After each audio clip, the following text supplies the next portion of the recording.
டேய் நீ இன்னும் வண்டி எடுக்கலையா? டேய் ஆமா அவன் பெட்ரோல் இல்லன்னு கேன்ல பிடிக்கிறான்டா. இதுல வண்டி வேற ஏன்டா? டேய் நீ சும்மா நோய் நோயின்னு பேசிட்டு இருக்க. நீ உட்காரு, சர்ச்சுக்கு டைம் ஆச்சு, நான் கிளம்பணும் வா. ஆமா எதுக்கு நீங்க சும்மா அந்த சர்ச்சு சொல்லுங்கிற? அப்படின்னா அதுதான் சர்ச்சில். டேய் அதுவாடா 40 நாள் லென்த் டேஸ்ன்னு ஒன்று நடக்கும்டா. சரி, லென்த் டேஸ்ல சர்ச்சுக்கு போயிட்டு ஆண்டவரை நோக்கி துதிப்போம்டா நாங்கெல்லாம். அதே மாதிரி நாங்க ஃபாஸ்டிங் இருந்தும் ஆண்டவரை நோக்கி துதிப்போம். உலக வாழ்க்கையை கம்மி பண்ணிட்டு ஆண்டவரை நாங்க அதிகமா நோக்கி தேடி போவோம்டா. ஓஹோ விஷயமா? டேய் என்ன நீ காதண்டக்கு நோய் நோயின்னு கத்திக்கிட்டு இருக்கிறேன்? அது ஒண்ணும் இல்லை, இங்க ஏதோ டீ கடை ஒண்ணு இருக்குதுன்னு சொன்னாங்க. சரி நீ எதுக்கு எங்க வீட்டுக்கு முதல்ல வந்த? அதுவும் என்ன எதுக்கு தேடி வந்த நீ முதல்ல?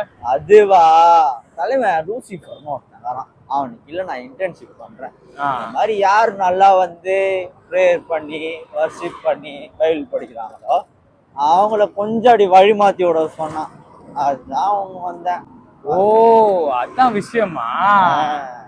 இப்போ நீ என்ன சர்ச்சுக்கு போகாம டிஸ்ட்ராக்ட் பண்ணிட்டு இருக்கிற? ஐயோ அப்படிலாம் இல்லடா. கடைக்கு போவோம் வந்தாடா. சரி சர்ச்சுக்கிட்டே வந்துட்டோம். என்னடா சொல்ற? சர்ச்சில் பாத்தியா, நான் சர்ச்சுக்கே கூப்பிட்டு. நீ சர்ச்சுக்கு கூப்பிட்டு வந்தாலும் ஆனா உன்கிட்ட பைபிளே இல்லையே. யார் சொன்ன என்கிட்ட பைபிள் இல்லைன்னு? என் பைக்ல பெட்ரோல் இல்லாம வேணா இருக்கும், ஆனா என் பைக்ல எப்பவுமே கண்டிப்பா ஒரு பைபிள் இருக்கும்.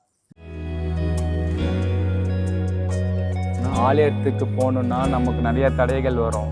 இருந்தாலும் நம்ம தடைகளை உடைக்கிறவர் நமக்கு முன்னாடி போயிட்டு இருக்கிறதுனால நம்ம எதற்கும் பயப்படக்கூடாது. நம்ம வந்து அவரை சார்ந்திருக்கணும். இது நம்மளால முடியாது, ஆவியானவர் மட்டும்தான் முடியும். ஏன்னா அவரே சொல்லியிருக்கிறார் ரோமர்ல, நம்மளுடைய பலவீனங்கள்ல அவர் உதவி செய்கிறார். நம்மளால ஆவியானவரை சார்ந்து இருந்தோம்னா நிச்சயமா எல்லாத்தையும் நம்மளால செய்ய முடியும். ஐயோ இப்படி இருந்தா நம்மளே மைண்ட மாத்திருவான். முதல்ல நம்ம இந்த இடத்த விட்டு கிளம்புனாதான். எங்கடா மறுபடியும் காணாம போயிட்டான்? மவனே இந்த தடவை வேணா நீ மிஸ் ஆயிருக்கலாண்டி. அடுத்த தடவை வராமலே போற, வந்தா பாத்துக்கிறேன்.